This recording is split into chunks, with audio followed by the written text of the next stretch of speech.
They agreed to merge the largest internet company in the world with one of the largest media empires ever built, using stock priced at a level that assumed the future had already arrived.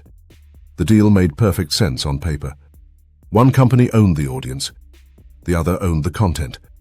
Together they believed they would control both. Within months, the foundation that justified the entire merger began to disappear. Right now, somewhere in the world, a board of directors is approving a decision that looks perfectly rational. The numbers check out. The risks seem manageable. The analysts agree. 10 years later, that decision is cited as the moment everything began to unravel. This is the autopsy of one of those decisions. By early 2000, AOL was the gateway to the internet for millions of users. Its dial-up service defined how people came online, and its market value had surged beyond that of most traditional companies. Time Warner, by contrast, was an empire of media assets. Film studios, television networks, magazines, and music labels built over decades. The logic behind the merger was simple and widely accepted. Distribution would meet content. AOL would deliver Time Warner's media directly into homes. Time Warner would provide the premium content that would keep users inside AOL's ecosystem. It looked like vertical integration at the exact moment the internet was becoming central to everything. The terms reflected that confidence.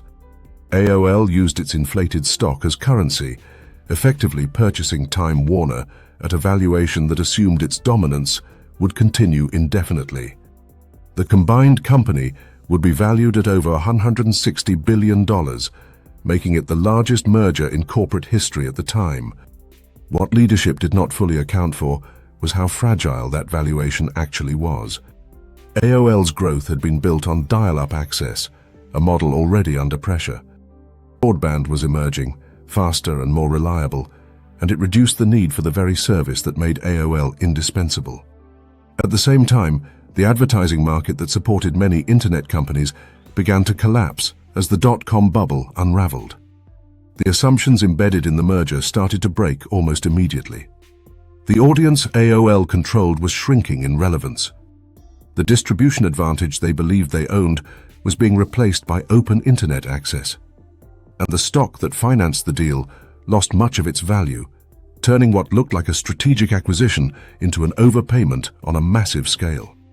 Inside the combined company, integration proved more difficult than expected. The cultures were incompatible. AOL operated at the speed of a rapidly evolving tech company, while Time Warner functioned as a traditional media organization with established processes and hierarchies. Decisions slowed. Alignment fractured. The expected synergies failed to materialize. The financial consequences followed. Billions in goodwill from the merger had to be written down as the gap between expectation and reality became impossible to ignore. In 2002, the company reported a loss of nearly $100 billion, one of the largest in corporate history, driven largely by the collapse in the value of the assets tied to the merger. What had been presented as a transformative combination of future and legacy instead became a case study in timing, valuation, and misplaced confidence. The decision to merge at the peak of a market, defined by speculation, locked both companies into a structure that could not adapt as quickly as the environment changed. The outcome was not the result of a single mistake, but of a belief that current dominance would extend unchanged into the future. That belief justified the price, the structure, and the urgency of the deal. When that belief failed, everything built on top of it began to collapse. What company today is making the exact same mistake, clinging to the past while a competitor builds the future?